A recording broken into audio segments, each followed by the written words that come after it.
किस्मत करवाती है कठपुतली का खेल, वरना जिंदगी के रंगमंच पर कोई कलाकार कमज़ोर नहीं होता। मिट्टी के दीपक सा है जीवन, तेल खत्म और खेल खत्म। नमस्कार, मैं हूं कमल श्रीमाली। आप सभी का बहुत बहुत स्वागत आपके अपने चैनल में और मासिक राशिफल अप्रैल 2025 के इस विशेष एपिसोड में। ये एपिसोड मेष राशि के लिए है और ये राशिफल आपकी राशि, नाम राशि अर्थात मून साइन पर आधारित है। हर मासिक राशिफल के विशेष एपिसोड में हर सेक्टर पर या बहुत सारे सेक्टर पर विश्लेषण करते हैं। इस बार भी ऐसा ही करेंगे। सबसे पहले मैं आपको बतला रहा हूँ आपकी इनकम और इन्वेस्टमेंट के बारे में। जहाँ तक इनकम गेन प्रॉफिट का सवाल है, राशि से 11th हाउस से लाभ भाव से इसका विश्लेषण किया जाता है। आपकी राशि के लाभ भाव के स्वामी शनि हैं, जो कि राशि से 12th हाउस में जा चुके हैं 29 मार्च 2025 को, अर्थात आपको शनि की सरसदी स्टार्ट हो चुकी है। शनि की सरसदी को अपने जीवन का संघर्ष का दौर मान सकते हैं। बहुत कुछ सीखने को मिलेगा, बहुत कुछ मैच्योर बनेंगे, प्रैक्टिकल बनेंगे, लेकिन शनि आपको फाइनेंशियल डिस्टर्ब नहीं कर सकता। शनि आपको सिर्फ और सिर्फ स्ट्रेस दे सकता है, तनाव दे सकता है। तो उन चीज़ों को मेंटली प्रिपेयर होकर के फाइट कर सकते हैं। शनि की सरसदी 100 में से 40 लोगों को लगी रहती है, इसलिए इस शनि की सरसदी अपने ऊपर हावी मत होने दीजिए कि शनि की सरसदी ज़िंदगी खराब हो जाएगी। ऐसा कुछ भी नहीं होने वाला है। सिर्फ शनि की सरसदी स्टार्टिंग के 100 दिन अर्थात फर्स्ट 100 दिन है, वो आप संभाल करके निकाल दीजिए। आप शनि की सरसदी आसानी से फाइट कर सकते हैं।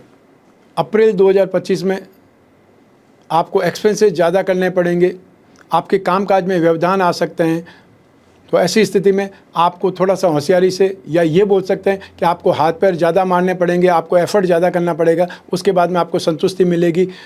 असंतुष्टि कोई भी हालत में नहीं मिलेगी, क्योंकि शुक्र उच्च राशि के हैं। तो अप्रैल 2025 में एक्सपेंसेस ज़्यादा हो सकते हैं, यात्राएं ज़्यादा हो सकती है, आप ऐशो आराम पर पैसा खर्च ज़्यादा हो सकता है। लेकिन जो इनकम के सोर्सेज हैं वो आपको बढ़ाने पड़ेंगे, उन पर आपको ध्यान देना पड़ेगा। अगर ध्यान देंगे तो फाइनेंशियली आप अपनी इनकम को भी बढ़ा सकते हैं। शनि की सरसदी में और ज़्यादा इनकम बढ़ सकती है, कम नहीं हो सकती।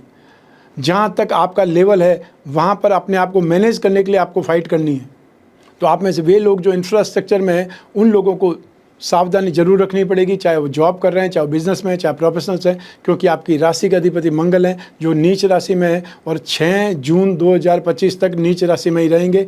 वहाँ तक आपको फाइट ज़्यादा करनी पड़ेगी। जो लोग भी इंफ्रास्ट्रक्चर संबंधी कामकाज करते हैं, या फिर सेक्टर अगर बोला जाए तो land and building, real estate, hotel, restaurant या खाने पीने की चीज़ें के जो भी कामकाज करते हैं, उन लोगों को यहाँ पे ज़्यादा एफर्ट करने से इनकम में सफल होंगे, या इनकम उनको पूरी हो पाएगी, संतुष्टि मिल पाएगी।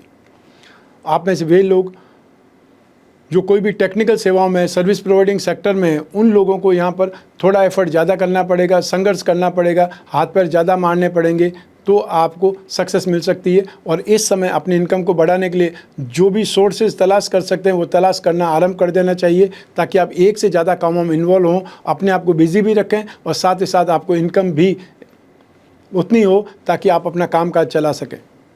18 मई 2025 तक आपको फिर भी एफर्ट ज़्यादा करने पड़ेंगे, क्यों 18 मई को राहु राशि से 11th हाउस में लाभ भाव में आ जाएंगे, कुंभ राशि में आ जाएंगे।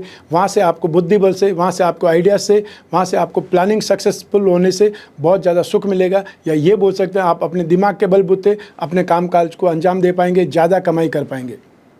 आप में से जो भी बिजनेस पर्सन हैं या उन लोगों को रिस्क लेने से बचना है, स्पेशली मैं ये चाहता हूँ कि आप जून माह तक, अप्रैल मई और जून को निकल जाने दीजिए। उसके बाद में अपनी जो भी प्लानिंग है उसको आगे बढ़ाइए, या आपको जो नया करना है उसके लिए आगे बढ़िए। जो भी आपको कोई स्पेसिफिक डील करनी है या कोई विदेश यात्रा करनी है, आप सोच समझ कर करेंगे तो आपको नुकसान नहीं होगा, प्रॉब्लम नहीं आएगी। आइए अब बात करें आपके इन्वेस्टमेंट की।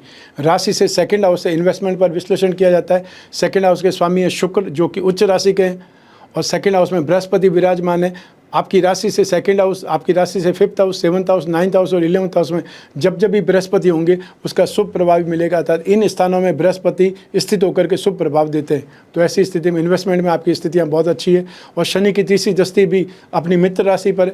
ऐसी स्थिति में आप जो भी इन्वेस्टमेंट करें वो इनमें फिजिकली करना चाहें तो आप गोल्ड में इन्वेस्टमेंट कर सकते हैं। शेयर मार्केट के थ्रू इन्वेस्टमेंट करना चाहें तो फाइनेंस कंपनियों में, बैंकिंग सेक्टर की कंपनियों में, मैन्युफैक्चरिंग सेक्टर की कंपनियों में, और साथ ही साथ फैशन कॉस्मेटिक से संबंधित कोई ब्रांड की स्क्रिप्ट आपको मिल जाए उसमें इन्वेस्टमेंट करना आपके लिए फ़ायदेमंद रहेगा। आप मेटल्स, मेडिसिन, केमिकल्स या ऑटोमोबाइल सेक्टर की कंपनियों में इन्वेस्टमेंट कर सकते हैं। साथ ही आप डिफेंस से संबंधित कंपनियों की जो स्क्रिप्ट है उसमें इन्वेस्टमेंट कर सकते हैं। तो इन्वेस्टमेंट आपके लिए यहाँ पर बहुत ज़्यादा बेटर रहेगा। इन्वेस्टमेंट को लेकर के कोई भी आपको नेगेटिविटी नहीं है, अर्थात यहाँ पे जो भी रेगुलर आप इन्वेस्टमेंट कर सकते हैं या जो आप कर रहे थे उसको कंटिन्यू करना है। तो ऐसी स्थिति में जब आपके इनकम के सोर्सेज नहीं है तो आप इन्वेस्टमेंट पर डिपेंड रह सकते हैं। आइए अब बात करें आपके परिवार के सुख की। राशि से 4th हाउस से सुख भाव से इसका विश्लेषण किया जाता है। राशि से सुख भाव के स्वामी चंद्रमा और राशि से सुख भाव में मंगल विराजमान है। आपकी राशि के अधिपति होकर के नेगेटिव है, अर्थात नीच राशि के। तो ऐसी स्थिति में राहु की दृष्टि भी 4th हाउस पर है, अर्थात अपनी शत्रु राशि पर है। ऐसी स्थितियों में जो परिवार में आपसी खींचतान होती है या क्रोध आवेश होता है, अधिकारों को लेकर के फाइटिंग होती है या ज़मीन जायदाद को लेकर के, व्हीकल को लेकर के जो फाइटिंग होती है वो देखने को मिल सकती है। अपने ही घर वाले आपके खिलाफ प्लान कर सकते हैं। और अब तो शनि की 7.5 स्टार्ट हो चुकी है और सबसे ज़्यादा प्रॉब्लम्स अपने ही लोगों से मिलती है। शनि की 7.5 एहसास करा देती है कि अपना कौन और पराया कौन है। तो ऐसी स्थिति में आपको अब अलर्ट होना चाहिए, अपने आप को प्रैक्टिकल मोड पे रखना चाहिए। जो ज़रूरी नहीं है उस बात को बोलने से बचें और साथ ही साथ अपने ऊपर ध्यान केंद्रित करें, क्योंकि नहीं तो आपको डिस्टर्ब होने से कोई रोक नहीं पाएगा। आप अपने ही घर में एक तरफा हो सकते हैं, आपको साइडलाइन किया जा सकता है, इसको ऊपर भी ध्यान रखना है। तो अपने पैसे खर्च करते समय भी आपको बहुत प्रैक्टिकल होकर के विचार करना है। अन्यथा बहुत बार देखा है कि व्यक्ति जीवन में अपने ही परिवार वालों, अपने छोटे भाई बहनों पर अपना सब कुछ लुटा देता है और वही अगेंस्ट में खड़े होकर के बोलते हैं कि हमने थोड़ी बोला था आपको अपन क्या हमारे लिए करना, या हमने बोला था कि आप हमारे लिए मकान बनाओ, व्हीकल खरीद के दो, हमारी फीसें भरो। ये सारी स्थितियाँ जब भी टाइम नेगेटिव होता है तो देखने को ज़रूर मिलती है। तो ऐसी स्थिति में आपको भी प्रैक्टिकल मोड पे आना चाहिए। सही क्या गलत क्या है ये भी आपको विचार करना चाहिए। पेरेंट्स के साथ में आपकी ट्यूनिंग बिगड़ सकती है या उनके स्वास्थ्य को लेकर के आप चिंतित हो सकते हैं। सब मिलाकर घर परिवार में जो भी स्थितियाँ हैं वो आपको कहीं ना कहीं पजल कर सकती है, आपको नेगेटिविटी दे सकती है। ऐसी स्थिति में खुद को स्ट्रॉन्ग बनाना ज़रूरी है, इसके ऊपर आपको विचार करना चाहिए। आइए अब बात करें आपके एजुकेशन की, संतान सुख की। राशि से 5th हाउस से शिक्षा और संतान भाव से इसका विश्लेषण किया जाता है। आपकी राशि से शिक्षा भाव के स्वामी है सूर्य, जो कि राशि से 12th हाउस में है, राहु के साथ में विराजमान है। सूर्य और राहु जब भी एक साथ में होते हैं उस स्थिति को ग्रहण योग कहा जाता है।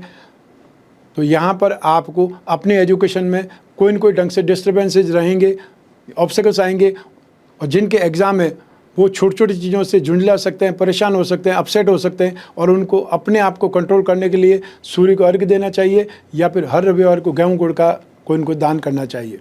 तो अब 14 मई 2025 तक सूर्य जब तक राशि से 12th हाउस में, वहाँ तक आपको अपने एजुकेशन में डिस्टर्बेंसेज महसूस हो सकते हैं। उसके बाद में सूर्य उच्च राशि में आ जाएंगे 14 अप्रैल को, तो वहाँ से स्थितियाँ आपके लिए बहुत ज़्यादा बेटर है। तो स्टार्टिंग के 15 दिन आपको सोच समझ करके निकालने हैं। आप व्यर्थ में स्टूडेंट के साथ लड़ाई झगड़ा कर सकते हैं, वाद विवाद कर सकते हैं, और जो कोई एग्ज़ाम है उसमें चिट ले जाने से, फर्रे ले जाने से बचना है। अर्थात हर हालत में इलीगल एक्टिविटी से अपने आप को बचाना है। जो आपके जो सब्जेक्ट्स हैं, अर्थात आप में से जो सिविल सर्विसेज संबंधी कोई स्टडी कर रहे हैं या कोई डिपार्टमेंटल एग्ज़ाम की तैयारी कर रहे हैं, उन सभी स्थितियों में आपको थोड़ा सा प्रैक्टिकल मोड पे रहना पड़ेगा, अपने आप को संभालना पड़ेगा, नेगेटिविटी से बचना पड़ेगा और नेगेटिव लोगों से अपने आप को बचाना पड़ेगा। लेकिन आप में से वे लोग जो फाइनेंस के स्टूडेंट हैं, लिटरेचर के स्टूडेंट हैं, स्पिरिचुअल साइंस के स्टूडेंट हैं, उन लोगों के लिए स्थितियाँ बेटर है। और 14 मई के बाद में आप गवर्नमेंट से संबंधित जो भी एग्ज़ाम देने वाले हैं, बैंकिंग से संबंधित जो भी एग्ज़ाम देने वाले हैं, उसमें स्थितियाँ आपकी बहुत अच्छी रहेगी, बहुत बेटर रहेगी। सारे स्टूडेंट्स की बात करें तो आपको 14 अप्रैल के बाद में राहत मिलने वाली है। अर्थात आपको 1 तारीख से लगा करके 14 तारीख तक संभल करके रहने की आवश्यकता है। नेगेटिव लोगों से आपको दूरी बना करके रखनी पड़ेगी और अपने आप को इलीगल कामों से दूर रहें, या फिर जो अनैतिक ढंग से एग्ज़ाम की तैयारी कर रहे हैं या एग्ज़ाम देना चाहते हैं, उन लोगों को अपने ऊपर लगाम लगानी पड़ेगी, नहीं तो प्रॉब्लम खड़ी है। आइए अब बात करें संतान सुख की। संतान सुख के लिए भी यही ग्रहों की परिस्थितियाँ, यही ग्रहों की दृष्टियाँ काम करेगी। आपको 14 अप्रैल तक संतान से संबंधित कोई न कोई चिंता परेशान कर सकती है। उनके स्वास्थ्य को लेकर के चिंतित हो सकते हैं, या उनके कर्मों से आप चिंतित हो सकते हैं, उनके कारनामों से परेशान हो सकते हैं। मान लो आपकी संतान कोई न कोई से लड़ाई झगड़ा करके आ रही है, आपको समझाइश करने जाना पड़ रहा है, आपको माफ़ी मांगने जाना पड़ रहा है, या आपकी संतान ने कोई नुकसान कर दिया उसकी भरपाई के लिए आपको जाना पड़ रहा है। ऐसी स्थितियां आ सकती है। लेकिन 14 अप्रैल के बाद में स्थितियां बदलेंगी, आपको राहत मिलेगी। तो 14 अप्रैल तक आपको संतान पर नज़र भी रखनी है, या उनके कामकाज पर नज़र रखनी है, उनके फ्रेंड सर्कल पर नज़र रखनी है। आइए अब बात करें आपके स्वास्थ्य की और आपके शत्रुओं की, विरोधियों की। राशि से 6th हाउस से रोग भाव से इसका विश्लेषण किया जाता है। आपकी राशि से 6th हाउस रोग भाव के स्वामी है बुध, जो कि आने वाली 6 मई तक अपनी नीच राशि में रहेंगे, नेगेटिव राशि में ही रहेंगे। ऐसी स्थिति में आपको अपनी हेल्थ से बहुत सावधान रहना पड़ेगा, या फिर जो लोग खाने पीने के शौकीन हैं उन लोगों को अपने ऊपर कंट्रोल रखना पड़ेगा। शनि और राहु दोनों की दृष्टियाँ बुध पर है, और लेकिन जो एक दृष्टि है वो आपका बचाव करेगी, वो है बृहस्पति। राशि से 2nd हाउस में बृहस्पति होने से उसकी दृष्टि रोग भाव पर है। आपको स्किन प्रॉब्लम हो सकती है, थ्रोट इन्फेक्शन हो सकती है, पाँव का दर्द हो सकता है, या बैक पेन आपको परेशान कर सकता है, और साथ ही पाँव में दर्द या पिंडलियों में दर्द या मांसपेशियों का खिंचाव आपको सबसे बड़ी समस्या के रूप में सामने आ सकता है। ये आपको ध्यान देना पड़ेगा। और जो लोग वृद्ध हैं वो लोग कोई इनको हाथ के कंपन से अर्थात पार्किंसन से संबंधित प्रॉब्लम से परेशान हो सकते हैं, और आसपास कोई भी डिप्रेशन के मरीज हैं जो मेष राशि के, उन पर आपको ज़्यादा ध्यान देने की ज़रूरत है। या आप खुद अगर डिप्रेशन के मरीज हैं तो आपको बहुत ज़्यादा प्रैक्टिकल होना पड़ेगा, स्ट्रांग होना पड़ेगा, दवाइयों पर आपको निर्भर रहना पड़ेगा। और ये जो लंबा समय है 6 मई 2025 तक, उसको आपको हर हालत में ध्यान से निकालना पड़ेगा। आपको सपोर्ट मिल रहा है बृहस्पति का, फिर भी जो रोग कारक स्थिति है उसके लिए आपको ध्यान देना पड़ेगा, और उपाय बुध के करने पड़ेंगे। बुध के उपाय क्या होंगे वो मैं इस एपिसोड के एंड में आपको विस्तार से बतलाऊँगा। आइए अब बात करें आपके शत्रुओं की, विरोधियों की। राशि से रोग भाव से 6th हाउस से ही शत्रुओं का, विरोधियों का एक विचार किया जाता है। तो ऐसी स्थिति में अपने ही लोगों से कलंक लग सकते हैं। शुक्र और राहु एक साथ में इस स्थिति को कामांध योग बोलते हैं। तो ऐसी स्थिति में चरित्र पर दाग लग सकते हैं, जानबूझ करके आपको साजिश का शिकार बनाया जा सकता है। आप जहाँ पर भी, चाहे ऑफिस में हो, चाहे घर में हो या रास्ते में हो, कहीं पर भी अपने आप को मर्यादित व्यवहार में रखें। भाषा के ऊपर ध्यान रखें, अभद्र भाषा बोल करके लड़ाई झगड़ा कर सकते हैं, विवाद हो सकता है, और जानबूझ के विवादों में घसीटा जा सकता है। ऐसी स्थिति में बहुत ज़्यादा अपने आप को कंट्रोल रखना है।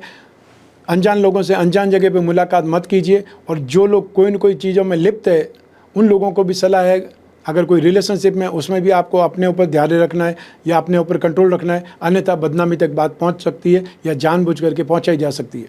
आइए अब बात करें आपके दाम्पत्य सुख की, आपके गृहस्थ सुख की। राशि से 7th भाव से इसका विश्लेषण किया जाता है। 7th भाव के स्वामी उच्च राशि में है, और साथ ही शुक्र राहु के साथ में विराजमान है। इस योग को कामांध योग कहा जाता है। तो मैरिड लोगों के लिए योग नेगेटिव नहीं है, अर्थात आपके लिए एक प्रकार से इमोशन डेवलप होंगे और उस इमोशन की भरपाई होगी, अर्थात जो भी आपके इमोशंस होंगे वो फुलफिल होंगे। मंगल की नीच दृष्टि, अर्थात मंगल नीच राशि में, उसकी दृष्टि भी 7th भाव पर है। तो ऐसी स्थिति में मंगल जोश, आवेश देता है, क्रोध और आवेश भी देता है, अर्थात कोई न कोई ढंग से नोक झोंक भी हो सकती है, कोई भी ढंग से बातचीत के अंदर रूखापन देखने को मिल सकता है। लेकिन सब मिला करके जब तक शुक्र उच्च राशि के, और शुक्र उच्च राशि में रहेंगे 31 मई तक, वहाँ तक आपके दाम्पत्य सुख की स्थिति बहुत पॉजिटिव है। जिन लोगों की नई नई शादी हुई है उनकी स्थितियाँ बहुत ज़्यादा पॉजिटिव है। जिन लोगों के विवाह की बातचीत चल रही है, लगभग आप मान सकते हैं कि स्थितियाँ बहुत ज़्यादा पॉजिटिव है, अर्थात आसपास ही स्थितियाँ हैं। तो आपको 14 मई तक सगाई संभव, फाइनल हो सकती है, संभव हो सकती है। लेकिन यहाँ पर जब नोकझोंक हो या कोई आर्ग्यूमेंट हो या बहसबाजी हो तो उसमें अपने आप को कंट्रोल रखना है, क्योंकि स्थिति आपको 6 जून तक निकालनी है। 6 जून तक जो मंगल है उसकी दृष्टि 7th हाउस पर पड़ती रहेगी। तो ऐसी स्थिति में ध्यान रखना पड़ेगा, क्योंकि मंगल के अंदर एनर्जी है, मंगल के अंदर जोश खरोश भी है, लेकिन मंगल युद्ध के देवता है, अर्थात लड़ाई झगड़ा करने पर आमादा रहेंगे। तो ऐसे में ईगो सेटिस्फेक्शन के लिए आप शांत रहें, वो ज़्यादा बेटर है। सामने वाले को बोलने का मौका दें। तो बहुत बार जब तक आदमी बोलता नहीं है, जब तक कोई पर्सन बोलता नहीं, जब तक उसका फ्रस्ट्रेशन नहीं निकलता है, तो उसको बोलने दीजिए। आइए अब बात करें उन लोगों की जिनके जीवन में कोई गहरी फ्रेंडशिप चल रही है, या वे लोग जो प्रेम प्रसंगों में हैं या कोई न कोई रिलेशनशिप में, उनके लिए राशि से 5th हाउस से विचार किया जाता है। और 7th भाव और शुक्र की इंपॉर्टेंस भी रहती है। तो 7th भाव के स्वामी भी शुक्र है, और शुक्र कुंडली में 12th हाउस में अपनी उच्च राशि में है, राहु के साथ में। शुक्र और राहु की स्थितियाँ हमेशा दाम्पत्य सुख के लिए तो अच्छी है ही है, साथ ही साथ जो लोग प्रेम संबंध में उनके भी स्नेह संबंध बढ़ेंगे, अतः नज़दीकियाँ बढ़ेगी। लेकिन यहाँ पर जो कामांध योग है उसके कारण आपको अपना मर्यादित व्यवहार रखना पड़ेगा, अपने ऊपर कंट्रोल रखना पड़ेगा। और आपको 14 अप्रैल तक जो वाद विवाद है या आर्ग्यूमेंट है, एक दूसरे पर दोषारोपण है, वो बहसबाजी निरंतर चल सकती है। आपको 14 अप्रैल से राहत मिलेगी, वहाँ तक अपने आप को संभाल करके रखें। ज़्यादा ज़रूरी हो तो मिलने जाएं, अन्यथा फ़ोन से ही बात करते रहें, वो आपके लिए ज़्यादा उचित रहेगा। अन्यथा फिर वाद विवाद, लड़ाई झगड़ा कुछ स्थिति में और बढ़ सकता है। एक दूसरे पर आप लगातार इल्ज़ाम लगा सकते हैं और फिर उस रिश्ते को निभाना मुश्किल हो जाता है। आइए अब बात करें हाउसवाइफ की अर्थात गृहिणियों की। अप्रैल 2025 में जहाँ संतान के साथ में भी आर्ग्यूमेंट हो सकता है, या घर परिवार में रिश्ते बिगड़ सकते हैं, या आपके ऊपर व्यर्थ के आरोप लगाए जा सकते हैं, तो ऐसी स्थिति में शनि की साढ़ेसाती के 100 दिन आपको बहुत आराम से निकालने हैं, सावधानी से निकालने हैं, अपने आप को चुप करके निकालने हैं, वो ज़्यादा बेटर होगा। क्योंकि अब रिश्ते बिगड़ने की स्थिति बनेगी, जानबूझ करके आपको इन्वॉल्व किया जाएगा। तो आपको शांत रह करके, चुप रह करके मामले को इग्नोर करना है, या उसको जहाँ तक संभव हो उसमें इंटरफेयर नहीं करें, बोलना नहीं चाहिए, वो स्थिति के ऊपर अड़े रहें तो ज़्यादा बेटर है। क्योंकि ये समय आपको हेल्थ वाइज भी परेशान कर सकता है, रिश्तों से भी परेशान कर सकता है। तो सबसे ज़्यादा जो प्रॉब्लम होती है वो अपनों से ही होती है, क्योंकि वही लोग आपको कुछ न कुछ जानबूझ करके सुनाएंगे, जानबूझ कर ऐसी स्थितियाँ पैदा करेंगे जिससे आपकी गलतियों पर आपको टोका जा सके, आपको बताया जा सके। तो हाउसवाइफ से यही मेरा निवेदन है कि अब जो समय स्टार्ट हुआ है उसमें जहाँ तक आपको कोई मतलब आवाज़ नहीं दे, कोई बुलाए नहीं, वहाँ तक अपने को आपको बातचीत या अपना आइडिया नहीं देना है। शांत रह करके काम चल सकता है, वो ज़्यादा बेटर है। और स्पेशली जून तक शांति बनाए रखें तो आपके लिए बहुत ज़्यादा बेटर रहेगा, क्योंकि आप आगे भी समय शनि की साइड से निकालने के लिए कोई न कोई प्लानिंग बना पाएंगे, या सामने वाला क्या रिएक्शन देता है उसके ऊपर आप ध्यान रख पाएंगे। आइए अब बात करते हैं आपकी जॉब, आपका प्रोफेशन, कैरियर या बिजनेस के बारे में। और इन सभी के लिए एक ही भाव जिम्मेदार है, वो है कर्म भाव अर्थात 10th हाउस। राशि से 10th हाउस के स्वामी शनि है, जो कि अब 12th हाउस में है। अपने मित्र राशियों के साथ में भी है, बुध, शुक्र और राहु के साथ में भी है। सिर्फ शनि के सूर्य एक शत्रु हैं, बाकी सारे मित्र हैं। तो ऐसी स्थिति में ये बोला जा सकता है कि भाग्य का प्रभाव अर्थात भाग्यवशात आपसे अच्छे काम होंगे, क्योंकि भाग्य बृहस्पति की दृष्टि आपके कर्म भाव पर है, 10th हाउस पर है। ऐसी स्थिति में फिर भी स्थितियां बेटर बनेगी। मंगल की दृष्टि जो पड़ रही है वो भी अपने उच्च राशि पर पड़ रही है, बृहस्पति की दृष्टि अपनी नीच राशि पर है। ये एक प्रकार से नीच भंग की स्थिति बनेगी। लेकिन सब मिला करके आप में से जो लोग टेक्निकल सर्विसेज का काम करते हैं, सर्विस प्रोवाइडिंग सेक्टर से जुड़े हुए हैं, स्क्रैप से जुड़े हुए हैं, मैन्युफैक्चरिंग सेक्टर से जुड़े हुए हैं, उन लोगों को यहाँ पर ज़्यादा काम करना पड़ेगा। ज़्यादा काम करेंगे, ज़्यादा सीखने को मिलेगा, एक्सपांसन हो सकता है, बहुत बड़ी डील मिल सकती है। यहाँ पे इनकम से ज़्यादा जो आपका काम है वो फैलने की स्थिति बनेगी। अर्थात शनि लाभ भाव के स्वामी होकर के भी नाश भाव में, तो साथ ही साथ कर्म भाव के स्वामी होकर के भी नाश भाव में। लेकिन बृहस्पति की दृष्टि जो पड़ रही है और साथ मंगल की दृष्टि पड़ रही है, उसका कमाल आप देखेंगे कि शनि की सरसदी होने के बावजूद भी आपका काम आगे बढ़ेगा, आपका काम फैलेगा, आप और ज़्यादा एनर्जी के साथ में काम कर पाएंगे, टेक्नोलॉजी के साथ में काम कर पाएंगे, या आपको आइडियाज़ आएंगे। तो आप में से वे लोग जो जॉब कर रहे हैं उनके लिए यहाँ पर स्विच ओवर की स्थिति है।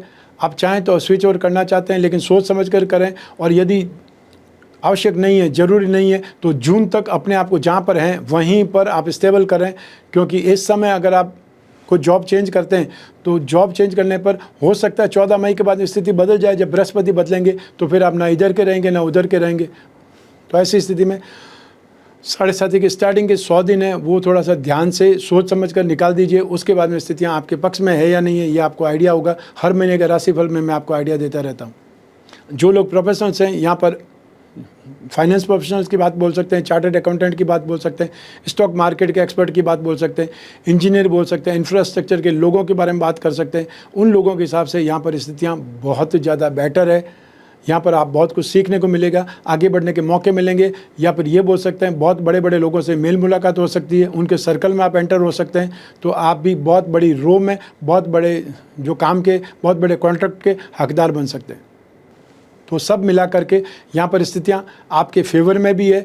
आप बहुत कुछ सीखना भी है, तो प्रैक्टिकल रहेंगे तो बहुत कुछ सीख पाएंगे। अपने प्रोफेशनल को भी यहाँ पर आपको पॉलिश करना है, अपने हुनर, अपनी काबिलियत को बढ़ाना है, और आपको लर्निंग से अर्निंग करने के बारे में सोचना है। अर्थात जो आपको इंसिडेंट होते हैं उसको अचीवमेंट के लिए कैसे यूज़ करना है, ये एक्सीडेंट को आपको एक इवेंट बना देना है, या नेगेटिविटी को आपको इवेंट बना देना है, उसको यूज़ कर लेना है। जो मौके आते हैं उसमें बहुत कुछ सीखने को मिलेगा, वो मौके को भुनाना है, उसको यूज़ करना है। और जो प्रोफेशनल्स हैं उन प्रोफेशनल्स के लिए यहाँ पर स्थितियाँ अच्छी है। चाहे वो सर्जन हो सकते हैं, चाहे वो बहुत बड़े लॉयर हो सकते हैं, फाइनेंशियल प्रोफेशनल्स हो सकते हैं, या कोई टेक्नीशियंस हो सकते हैं।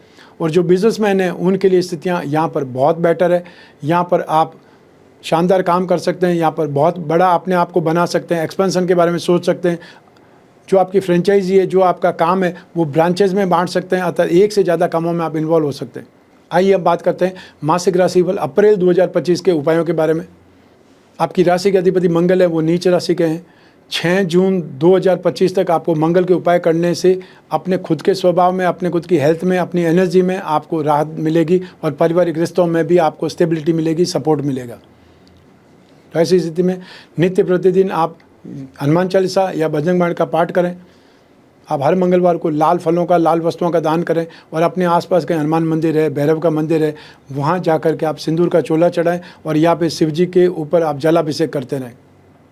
सूर्य 14 अप्रैल तक, अर्थात यहाँ शिक्षा भाव के अधिपति, संतान भाव के अधिपति सूर्य हैं जो राहु के साथ में पीड़ित हैं। ऐसी स्थिति में आपको 14 अप्रैल तक निरंतर सूर्य को अर्घ्य देना है और हर रविवार को गेहूं गुड़ का दान देना चाहिए अगर हो सके तो। आप कोई और कंट्री में रह सकते हैं, वहाँ दान की परिभाषा नहीं है, वहाँ पर दान किसको दें ये प्रॉब्लम रहती है। तो ऐसी स्थिति में आप कुछ भी खरीद करके, डोनट खरीद करके भी किसी को ज़रूरतमंद को दे देंगे, वो भी दान ही कहलाएगा। अब आपको शनि की 6.5 लग चुकी है, तो आपको शनि के उपाय नियमित करने की एक जो आदत है वो डालनी पड़ेगी।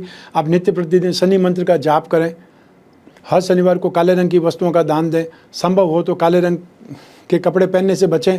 और अगर ओकेजनली पहनना है तो कोई प्रॉब्लम नहीं है, लेकिन अगर नियमित, जैसे वकील है तो उनकी ड्रेस ही वही है, तो उनको तो पहनने से रोक नहीं सकते। लेकिन जब तक आपका समय है, जिन लोगों की ड्रेस कोड नहीं है वो लोग तो काले रंग के कपड़े पहनने से बच ही सकते हैं। जितना बचेंगे उतना राहत मिलेगी।